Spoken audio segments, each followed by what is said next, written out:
तर आज आम्ही पोचलो आहे केदारनाथ. केदारनाथच्या बेस कॅम्पमध्ये आहे. आता आम्ही सध्या तरी गौरीकुंडला पोचलो आहे.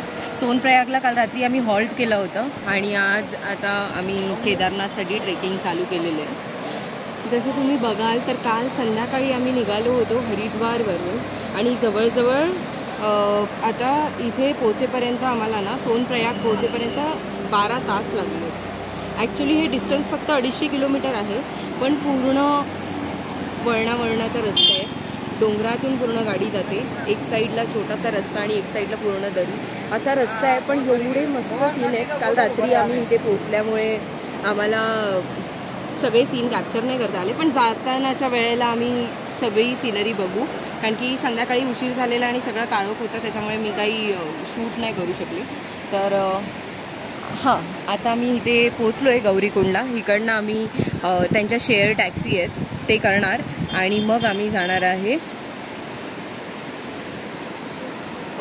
पुढे.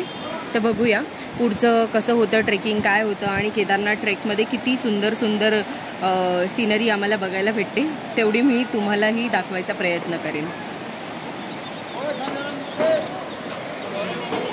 जर तुम्ही इथे बघाल ना तर हे बघा, व्हिडिओमध्ये एक साईडला ते सगळं बांध वगैरे फुटून निघालं आहे. तर 2013मध्ये केदारनाथ उत्तराखंडमध्ये जे बाढ आली होती, पुरामुळे जो थैमान घातला होता ना, त्याचे पडसाद ना अजूनपर्यंत दिसतात. पूर्ण रस्त्याला तुम्ही येता जाताना कुठे ना कुठे दरड कोसळली आहे, काही ना काहीतरी प्रॉब्लेम्स आहेत. तर हा रस्ता खडतर आहे, पण तेवढाच सुंदरही आहे.